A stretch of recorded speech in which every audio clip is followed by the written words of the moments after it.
करेंगे जल्दी से।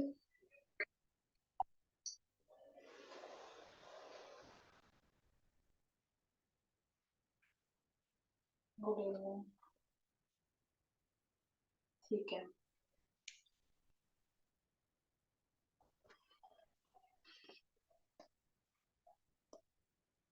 आज हम बात करेंगे एंटी एपिलेप्टिक ड्रग्स के बारे में, ठीक है।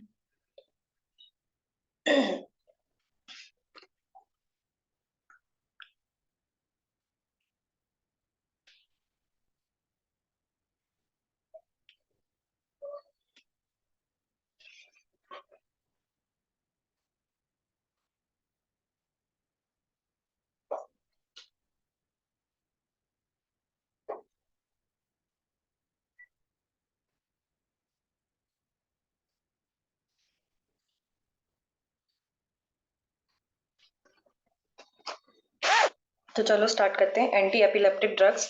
ठीक है। तो एपिलेप्सी क्या होता है? जब हम पढ़ते हैं दो वर्ड्स आते हैं, एक आता है एपिलेप्सी, एक आता है। ठीक है। तो सीजर्स मतलब कि किसी पर्सन को दौरे आ रहे हैं, ठीक है, तो उसे क्या कहेंगे? हम सीजर्स बोलते हैं। एपिलेप्सी किसे बोला जाता है? अगर रिकरेंट सीजर्स हैं, बार बार सीजर्स आ रहे हैं, तो उसे बोला जाता है एपिलेप्सी। ठीक है। थोड़ा सा ही डिफरेंस है दोनों वर्ड्स में। मैंने कहा एपिलेप्सी क्या है? रिकरेंट सीजर्स है। सीजर क्या है? दौरा आ रहा है किसी को। दौरा क्यों आता है? कई बार क्या होता है, सडन रिलीज ऑफ न्यूरोट्रांसमीटर हो जाते हैं। ठीक है। एकदम से ही बॉडी में न्यूरोट्रांसमीटर रिलीज हुए, ठीक है, एक्साइटेटरी मीडिएटर्स एक्टिव हो गए। उस वजह से क्या होता है, कई बार सडन या फिर एबनॉर्मल जो रिस्पॉन्सेज दिखाई देते हैं। एक सेकेंड।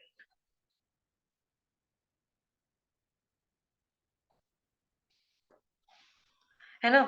तो कई बार जो पर्सन होता है जिसको सीजर्स आ रहे होते हैं, दौरे पड़ रहे होते हैं, अजीब सी एक्टिविटी करने लग जाता है ना? अब देखते हैं ये कितने तरह के होते हैं। तो जो एपिलेप्सी है या फिर एपिलेप्टिक सीजर्स बोल सकते हैं इन्हें, ये दो तरह के होते हैं, जनरलाइज्ड और पार्शियल सीजर्स। ठीक है। जनरलाइज्ड का मतलब क्या होता है? इसमें जो ब्रेन का इन्वॉल्वमेंट है ना, जो जनरलाइज्ड जो जनरलाइज सीजर्स हैं, इनमें जो ब्रेन का इन्वॉल्वमेंट है वो पूरा पूरा ब्रेन का इन्वॉल्वमेंट रहता है। ठीक है। लेकिन जो पार्शियल सीजर्स हैं, उनमें ब्रेन का एक पोर्शन ही, कोई एक पर्टिकुलर पोर्शन इन्वॉल्व रहता है। ठीक है।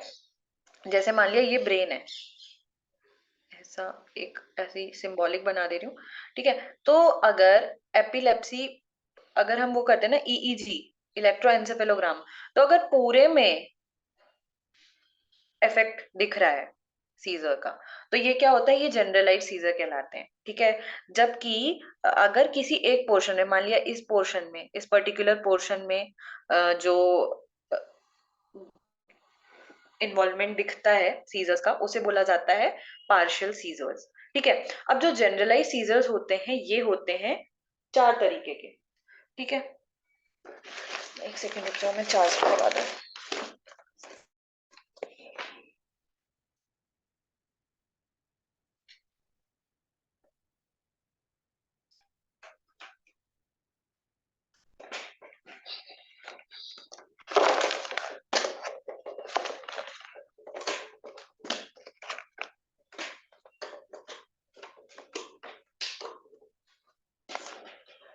हम्म। जो जनरलाइज सीजर्स होते हैं वो चार तरह के होते हैं। इनमें आता है, इसको ऐसे याद करना, जैसे मेंस्ट्रुअल हिस्ट्री लेते हैं ना, तो GPAL लिखते हैं, तो GPAM याद रखना। ठीक है। तो जनरलाइज सीजर्स चार तरह के होते हैं। GPAM, जी से होता है ग्रैंड मल सीजर्स। आगे आएगा भी, अभी खाली ऐसे बता दे रही हूँ, आगे लिखा हुआ है सब। ग्रैंड मल सीजर्स। पी से आता है पेटेट मल, PETITMAL, पेटेट मल। जी से था ग्रैंड मल।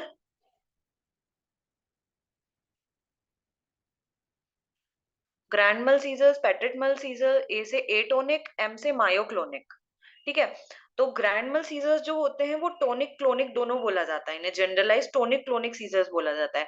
टोनिक का मतलब होता है, यानी ये रेफर करता है मसल टोन से। ठीक है।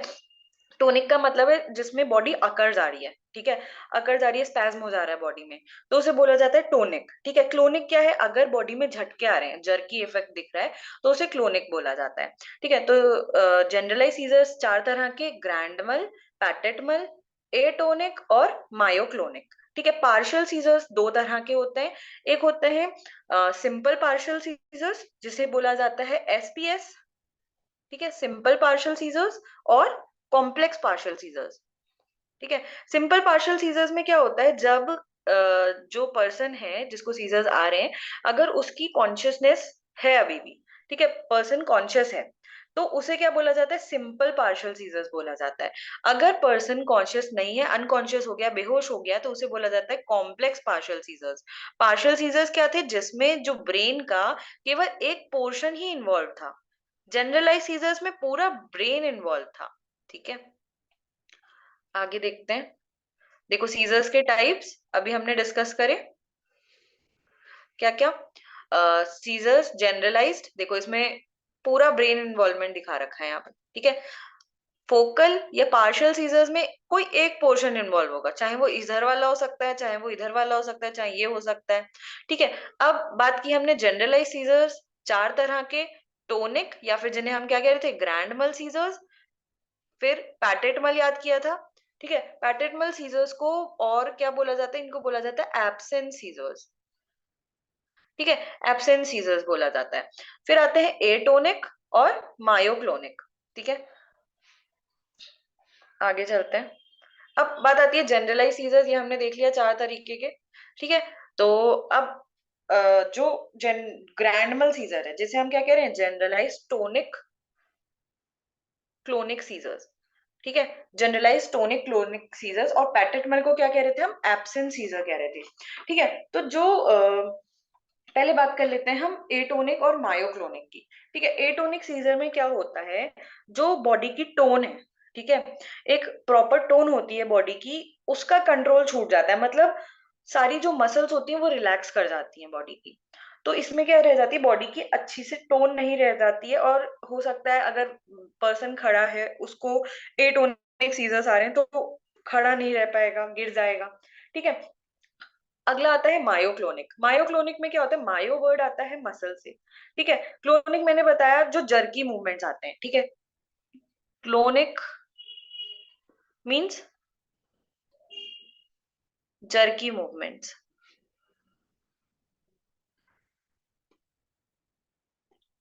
ठीक है, तो मसल्स में जब ये रिपीटेड जर्की मूवमेंट्स आते हैं, और ये क्या होते हैं, इनवॉलेंट्री होते हैं, हमारा कंट्रोल नहीं रहता इन पे, तो इसे क्या बोला जाता है, मायोक्लोनिक सीजर्स बोले जाते हैं। ठीक है, ये भी एक जनरलाइज सीजर का ही पार्ट है। इसमें क्या होता है, एकदम से व्यक्ति को क्या होता है, एक तो सीजर्स आ रहे हैं, और उनमें भी क्या हो रहा है, अपने आप से ही मसल मूवमेंट होता जा रहा है, झटके जैसे आएंगे मायोक्लोनिक में। एटोनिक में मैंने क्या कहा, एटोनिक में मसल रिलैक्स कर जा रही है। ठीक है, टोन नहीं रह जा रही है मसल्स की। अगला आता है grand mal seizure. Grand mal seizure के ना तीन फेजेस होते हैं। हम बात करें ग्रैंड mal सीजर्स की, यानी जनरलाइज टोनिक क्लोनिक सीजर्स, इसके तीन स्टेजेस होती हैं। कितनी, तीन स्टेजेस होती हैं। पहली होती है टोनिक फेज, क्योंकि हम बात ही कर रहे हैं टोनिक क्लोनिक। ठीक है, टोनिक फेज होता है पहला। दूसरा होता है क्लोनिक फेज। तीसरा होता है पीरियड ऑफ रिलैक्सेशन।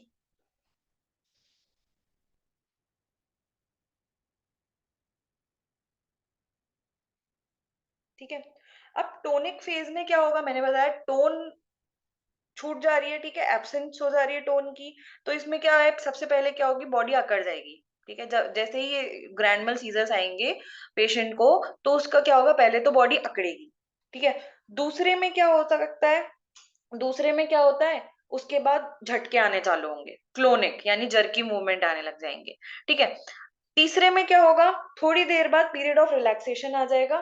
ठीक है, अपने आप ठीक हो जाएगा, और लास्ट में हो सकता है कंफ्यूजन स्टेट जैसी डेवलप हो जाए कि मेरे को क्या हुआ था। तो इसमें क्या होता है, ग्रैंड mal सीजर्स में मैंने कहा हाँ, इसमें एक चीज और देखी जाती है, जो पेशेंट होता है वो एक अजीब सी चीख, मतलब क्राई करता है एक अजीब सी, सबसे पहले। ठीक है, सबसे पहले चिल्लाएगा, फिर उसके बाद क्या होगा, गिर जाएगा, उसके बाद टोनिक फेज आएगा। टोनिक फेज में उसकी पूरी बॉडी अकड़ जाएगी। फिर दूसरा फेज आता है क्लोनिक फेज। क्लोनिक फेज में उसे क्या होगा, उसकी बॉडी में जर्की मूवमेंट्स आने लग जाएंगे। फिर थोड़ी देर बाद पीरियड ऑफ रिलैक्सेशन हो जाएगा, अपने आप ही शांत हो जाएगा और एक कंफ्यूजन स्टेट में पर्सन आ जाता है। अगला आता है एब्सेंट सीजर्स। ठीक है, एब्सेंट सीजर्स को और क्या कह रहे हैं, पैटेट सीजर्स कहा जा रहा है। ये ज्यादातर किस में देखा जाता है, बच्चों में देखा जाता है। और बच्चों में भी कौन नोटिस करता है, या तो टीचर्स नोटिस करते हैं या तो पेरेंट्स नोटिस करते हैं। ठीक है, तो ये क्या होता है, एब्सेंस का मतलब ही है कि पर्सन वहां पे प्रेजेंट तो है लेकिन मेंटली वो वहां पे प्रेजेंट नहीं है। ठीक है, एब्सेंट है वहां पे। तो इसमें क्या देखा जाता है, मोमेंटरी लॉस ऑफ कॉन्शियसनेस देखा जाता है। थोड़ी देर के लिए उसको याद नहीं रहेगा मैं क्या कर रहा हूँ, क्या कर रहा था।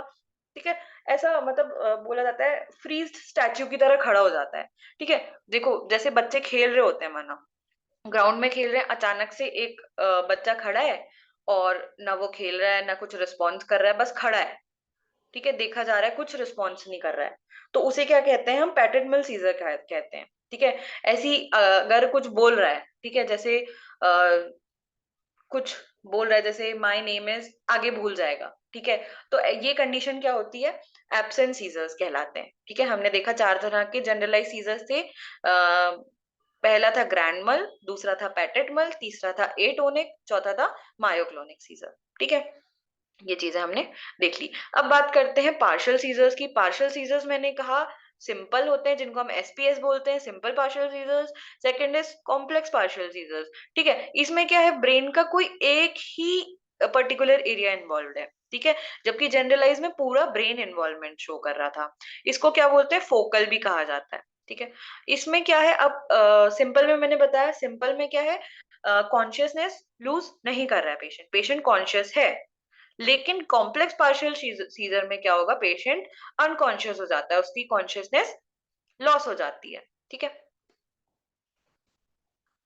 नेक्स्ट आते हैं, most of the cases of epilepsy are primarily idiopathic, यानी इनका कॉजेज हम, इनके कॉज हमें पता नहीं होते हैं। हो सकता है किसी को पुरानी हेड इंजरी रही हो जिस वजह से उसको एपिलेप्सी होती हो। जनरली देखा जाता है कि ब्रेन इंजरी की वजह से जो एपिलेप्सी होती है वो देखा जाता है। कई बार इंट्राक्रेनियल ट्यूमर था किसी को।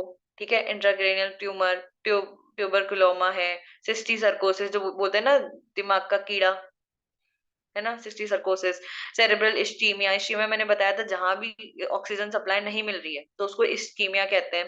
ठीक है, तो ये कंडीशन देखी जाती है, इनकी इन इन कंडीशन की वजह से एपिलेप्सी हो सकता है। अब बात करते हैं एंटी एपिलेप्टिक ड्रग्स के बारे में। तो देखो बारबिटूरेट्स हम पढ़ के आए थे, सिडेटिव्स एंड हिप्नोटिक्स में इनको किस तरह के से यूज कर रहे थे, एंक्सियोलिटिक्स की तरह यूज कर रहे थे, एंजाइटी को दूर करने के लिए एंटी डिप्रेसेंट की तरह यूज कर रहे थे। ठीक है, इंसोम्निया की कंडीशन में भी यूज कर रहे थे। लेकिन बारबिटूरेट्स मैंने बताया था, इनको हम जनरली प्रेफर नहीं करते as a sedative and hypnotic. ठीक है, लेकिन एंटी एपिलेप्टिक ड्रग के केस में हम इसको प्रेफर कर सकते हैं, जिसमें से मोस्ट कॉमन है फिनोबार्बिटोन। ठीक है, अगला आता है फेनेटोइन, हाइड्रोटोइन, जिसका ग्रुप है फेनेटोइन आता है। ठीक है, अगला इंपॉर्टेंट ड्रग है कार्बाजेपिन। ठीक है, सक्सीमाइड में इथोसक्सीमाइड, ये जनरली जो ड्रग है ये यूज होती है एब्सेंट सीजर के लिए। ठीक है, एब्सेंट सीजर में यूज होती है। एब्सेंट कौन सा था, पैटेटमल, जिसमें क्या हो रहा था, जो जनरली बच्चों में देखा जा रहा था, उसके लिए ये ड्रग यूज होती है। ठीक है, अगले आ गई बीजेडीज, बेंजोडाइजेपिन्स, तो डायजेपाम, लोराजेपाम, क्लोबाजेपाम, ये हम पढ़ चुके हैं पहले से भी। ठीक है, कई नई ड्रग्स आ गई हैं, टोपिरामेट। ठीक है, वीगाबैट्रिन। ठीक है, अगले आते हैं एक बहुत इंपॉर्टेंट ड्रग वेलप्रोइक एसिड या वेलप्रोइट। ठीक है, तो ये तो ऐसी ड्रग है ना, ये किसी भी तरह की एपिलेप्सी हो, ठीक है, किसी भी तरह की एपिलेप्सी में हम वेलप्रोइट या वेलप्रोइक एसिड दे सकते हैं। ठीक है, अगला आते हैं, अगला वही सेडेटिव एंड हिप्नोटिक्स हमने देखा था। तो हमने बात की थी बारबिटूरेट्स में भी फिनोबार्बिटॉन की, जिसे हम किस में दे रहे हैं, एपिलेप्सी में दे रहे हैं। ठीक है, एपिलेप्सी में दिया जाता है। अब एक और ड्रग यहाँ पे अल्ट्रा शॉर्ट एक्टिंग में थियोपेंटोन, जिसकी बात हमने कल नहीं की थी। तो थियोपेंटोन जो दी जाती है ना, ये दी जाती है जनरल एनेस्थीसिया में। ठीक है, जनरल एनेस्थीसिया में थियोपेंटोन दी जाती है। ठीक है, बाकी हम देख ही चुके थे, हमने देखा था जो नॉन बेंजोडाइजेपिन्स होती हैं जिन्हें हम क्या बोल रहे थे, जेड ड्रग्स बोल रहे थे, इनका यूज किन में कर रहे थे, जो जैसे स्टूडेंट्स हैं, ड्राइवर्स हैं, उनमें कर रहे थे। क्यों? क्योंकि ना ये एंटी कन्वर्जेंट एक्शन दिखाती है, ना मसल रिलैक्शन एक्शन दिखाती है, और ना ही इनके साइड इफेक्ट्स होते हैं, ड्राउजीनेस वगैरह नहीं होती, शॉर्ट एक्टिंग होती है ना, इस वजह से। ठीक है, ये हम देख चुके थे। नेक्स्ट आते हैं, अब देखो ये इनका मैकेनिज्म ऑफ एक्शन कैसे काम कर रही है, यानी फार्माको डायनामिक्स। ठीक है, ड्रग कैसे एक्ट कर रही है, तो देखो क्या कर रही है, prolongation of sodium channel inactivation. ठीक है, तो ये क्या करती हैं, अब एक चीज होती है, जैसे कोई भी नर्व इम्पल्स कंडक्शन होता है, तो क्या होते हैं, चैनल गेट्स का बहुत मेजर रोल होता है, मैंने पहले भी बताया था। तो क्या होते हैं, हम पढ़ते आ रहे हैं चैनल गेट्स, जैसे सोडियम, मेन इंपॉर्टेंट जो आयंस है कौन कौन से हैं, सोडियम है हो गया, कैल्शियम हो गया, ठीक है, और क्लोरीन हो गया। ठीक है, ये जब ज्यादा अमाउंट में क्या होता है, कई बार सोडियम चैनल गेट खुले रह जाते हैं, या सोडियम ज्यादा वो कर जाता है, अंदर पेनिट्रेट कर जाता है गेट्स के थ्रू, तो क्या होता है, हाइपर एक्साइटेशन की कंडीशन आ जाती है। तो इन्हें ये क्या होते हैं, मीडिएटर्स भी होते हैं, तो जिनकी वजह से क्या होता है, एपिलेप्सी देखी जाती है, सडन रिलीज ऑफ न्यूरोट्रांसमीटर करा देते हैं। तो सोडियम ज्यादा एक्टिव हो गया था, सोडियम ज्यादा अंदर आ रहा था, तो हम इसको ट्रीट करने के लिए क्या कर सकते हैं, जो सोडियम चैनल है उसको इनएक्टिव कर दो। ठीक है, तो सोडियम चैनल इनएक्टिवेशन का टाइम बढ़ाने वाली ड्रग्स कौन कौन सी हैं, फेनिटोइन, इरेज हो गया ये रुको,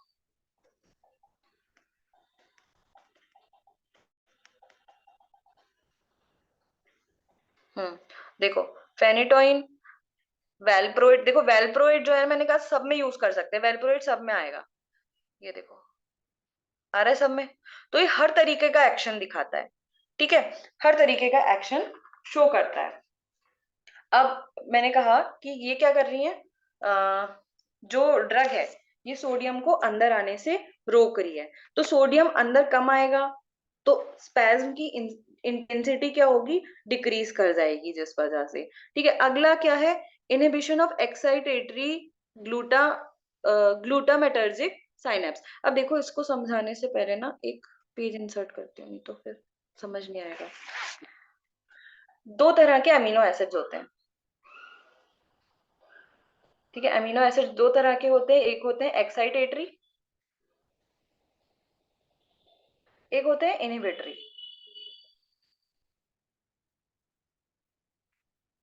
ठीक है, क्या कहा मैंने, दो तरह के अमीनो एसिड्स होते हैं, एक होते हैं एक्साइटेटरी और एक होते हैं इनहिबिटरी। तो एक्साइटेटरी मूवमेंट हो रहा है अगर, तो क्या हो रहा है, एपिलेप्सी हो रहा है, ज्यादा एक्साइटेटरी मूवमेंट हो रहा है, मैंने कहा था सुपर एक्साइटेड कंडीशन है ना, ज्यादा जर्की मूवमेंट्स आ रहे हैं, ज्यादा सुपर एक्साइटमेंट स्टेट आ जा रही है। ठीक है, तो वो क्या है, एक्साइटेटरी अमीनो एसिड्स की वजह से हो रहा है। अगर ये ज्यादा निकल रहे हैं तो इनके ट्रीटमेंट में क्या कर दो, इनहिबिटरी दे दो। ठीक है, एक्साइटेटरी कौन कौन से होते हैं, इनमें दो आते हैं, एक आता है एस्पार्टेट, दूसरा आता है ग्लूटामेट। ठीक है, पहला आ गया एस्पार्टेट, दूसरा आता है ग्लूटामेट। इनहिबिटरी में कौन कौन से आते हैं, इनहिबिटरी में आते हैं गाबा, गामा अमीनोब्यूटिक एसिड, और दूसरा आते हैं ग्लाइसिन। ठीक है, तो इनहिबिटरी अमीनो एसिड कौन से हो गए, गाबा और ग्लाइसिन। एक्साइटेटरी में कौन से हो गए, एस्पार्टेट और ग्लूटामेट। अगर हमें एक्साइटेटरी मूवमेंट नहीं होने देना है तो हमें क्या कराना है, इनहिबिटरी मूवमेंट कराना है। ठीक है, तो इनहिबिटरी अमीनो एसिड हमें चाहिए। ठीक है, अब आएगी वो वाली बात समझ में जो हम पीछे पढ़ रहे थे। तो देखो ये क्या हुआ, इनिबिशन ऑफ एक्साइटेटरी ग्लूटामेटर्जिक सिनेप्स। तो एक्साइटेटरी अमीनो एसिड्स का इनिबिशन कर दो तब भी काम हो जाएगा अपना। ठीक है, तो ये ड्रग्स इसका इनिबिशन करती हैं। वेलप्रोइड सब तरीके से काम करेगी, सोडियम का भी चैनल का इनएक्टिवेशन कराएगी, ठीक है।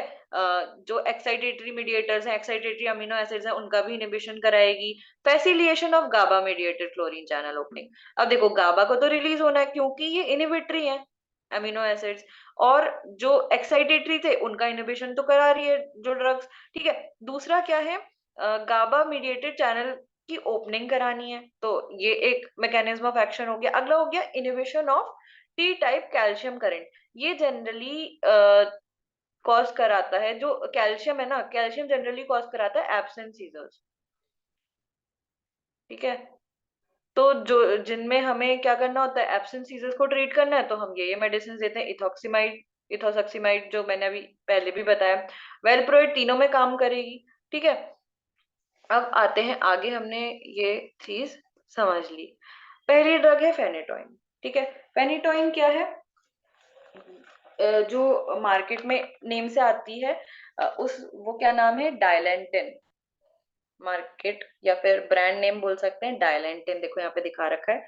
फेनिटोइन क्या करती है, it prolongs the sodium channel inactivation. ठीक है। जो पहला वाला हमने देखा था, तो जो सोडियम चैनल है उनको इनएक्टिव करने की जो टाइम है उसको बढ़ा दे रही है। ठीक है। ज्यादा देर तक सोडियम चैनल इनएक्टिव रहेंगे तो क्या होगा, स्पैज्म की इंटेंसिटी कम हो जाएगी। ठीक है। लेकिन इस ड्रग की क्या होती है, कल मैंने एक चीज बताई थी, थेरेपेटिक इंडेक्स। तो इस ड्रग का भी जो थेरेपेटिक इंडेक्स या फिर कहेंगे थेरेपेटिक रेंज क्या होती है, नैरो होती है, कम होता है थेरेपेटिक इंडेक्स। मैंने कहा था जितना ज्यादा थेरेपेटिक इंडेक्स होगा उतनी ज्यादा ड्रग सेफ होगी। लेकिन अगर थेरेपेटिक इंडेक्स नैरो है, थेरेपेटिक रेंज नैरो है, तो क्या होगा, उतनी ज्यादा अनसेफ है ड्रग। ठीक है। तो इसमें क्या करनी होती है, हमें प्लाज्मा मॉनिटरिंग करने की बहुत जरूरत रहती है, कि बार बार चेक करो कहीं एडवर्स इफेक्ट तो नहीं आ रहे हैं। ठीक है। तो ये उनमें से एक ड्रग है जिन ड्रग्स की क्या की जाती है, प्लाज्मा मॉनिटरिंग की जाती है।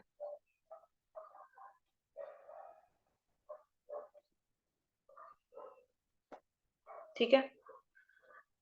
और इसमें ड्रग डोज मॉनिटर की जाती है कि कहीं एडवर्स इफेक्ट्स तो नहीं आ रहे हैं। ठीक है। इनका यूज कहाँ कहाँ कर सकते हैं, फेनेटोइन का यूज हम कहाँ कर सकते हैं, एपिलेप्सी में कर सकते हैं, लेकिन एब्सेंट सीजर्स में हम इसका यूज नहीं करेंगे। ठीक है।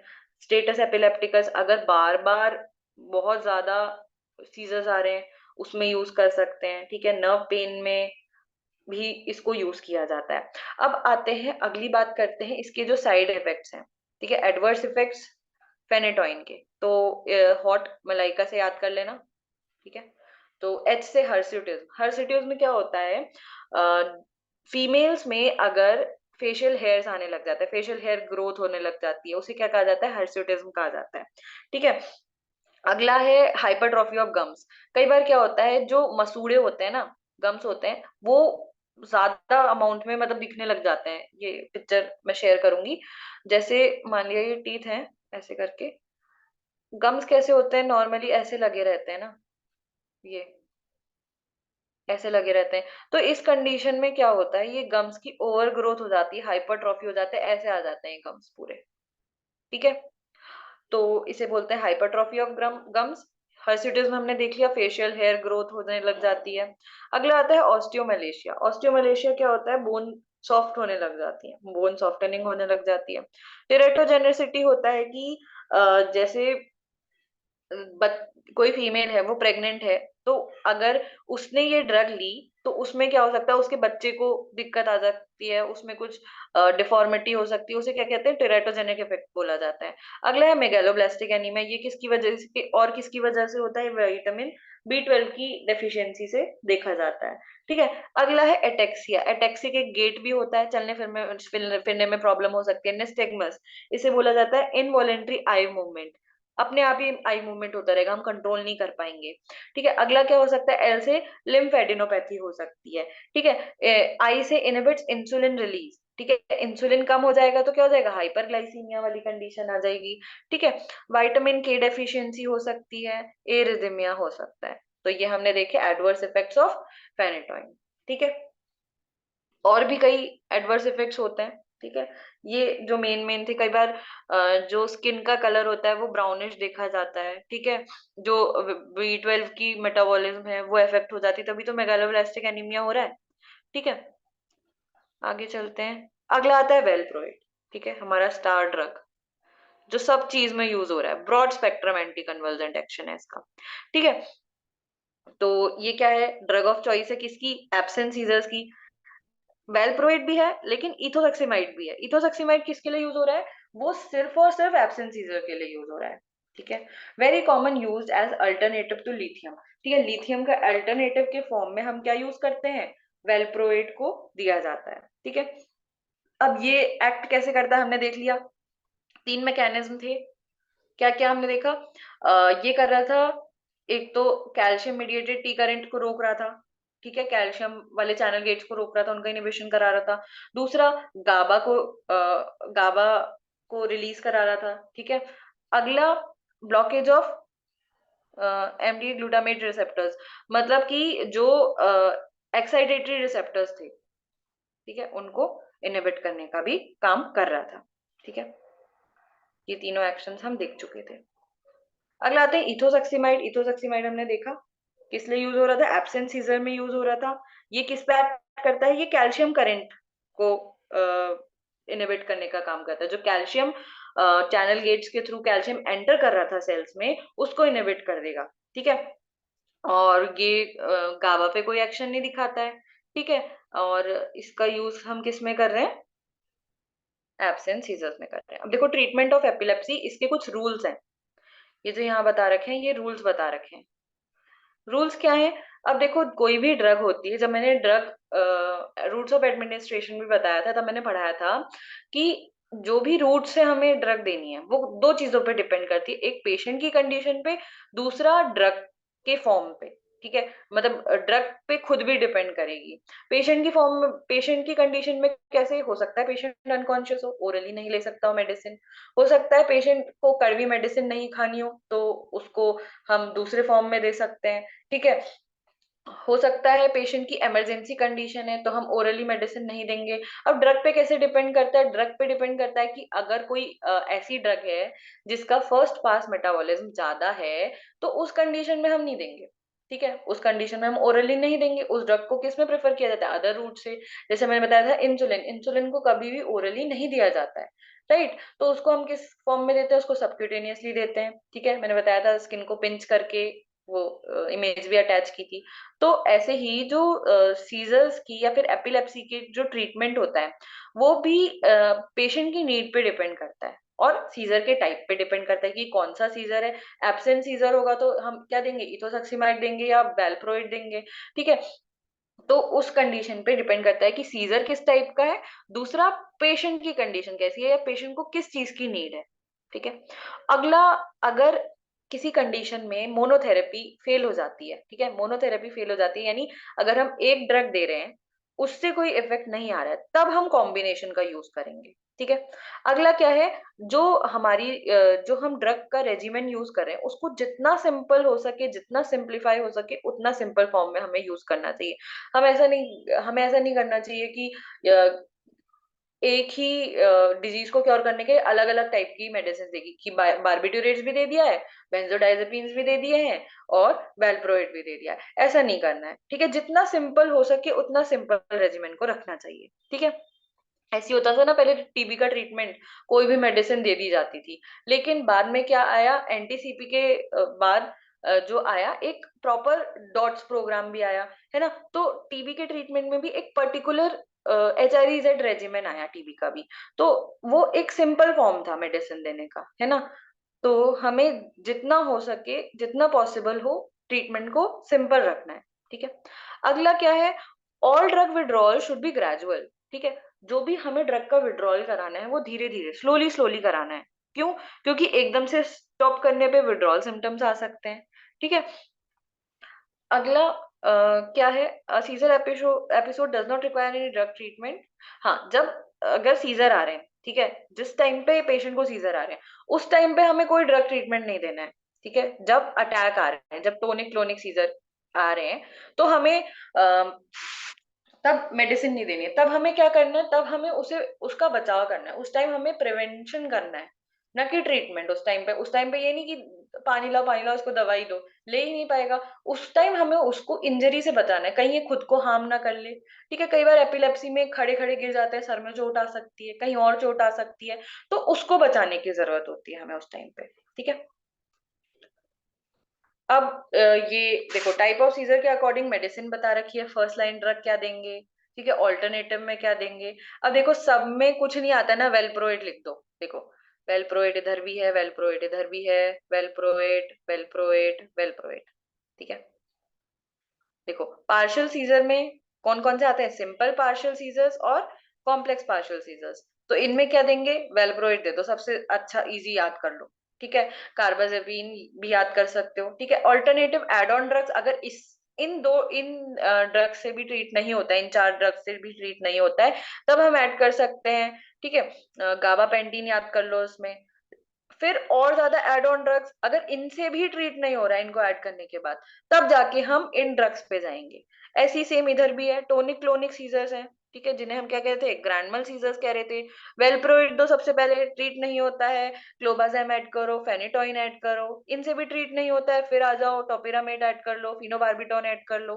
ठीक है, फिर एब्सेंट सीजर, जिन्हें हम क्या कह रहे थे, पैटेटमल सीजर कह रहे थे, इसमें इथोसक्सिमाइड। ठीक है, ये इंपॉर्टेंट है, याद रखना, वेलप्रोइड दे दो। ठीक है, अगर नहीं ट्रीट हो रहा है, क्लोबाजेम लेमोट्रिजीन दे दो। ठीक है, इनसे भी ट्रीट नहीं हो रहा है, आगे चले जाओ। ठीक है, ऐसे करके ट्रीटमेंट चलते हैं आगे भी। मायोक्लोनिक में भी ऐसी होगा, एटोनिक में भी ऐसी होगा। ठीक है, ये पढ़ने की जरूरत नहीं है, फेब्राइल स्टेटस एपिलेप्टिकस कल अच्छे से बताऊंगी, इसका जो कैसे आता है, कैसे होता है। ठीक है, तो आज हमने ये कंप्लीट कर लिया, एंटी एपिलेप्टिक ड्रग्स। कोई भी डाउट होगा पूछ सकते हो। ठीक है, तो आज क्लास को यहीं एंड करते हैं। Thank you. आया समझ आज? आया समझ? और वो आ गया था समझ, थेरेपेटिक इंडेक्स वाला चीज भेजी थी जो, बताओ बच्चों।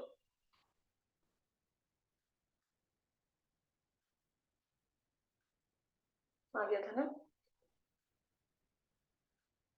ठीक है, चलो फिर कल मिलते हैं। एक हमारा सीएनएस ऑलमोस्ट कंप्लीट हो गया है, एक जनरल एनेस्थीसिया बचता है, वो देखते हैं, नहीं तो कल से हम एंटी एस्थमेटिक्स लेंगे या फिर एंटीबायोटिक स्टार्ट करेंगे। ठीक है, चलो, बाय बाय, थैंक यू।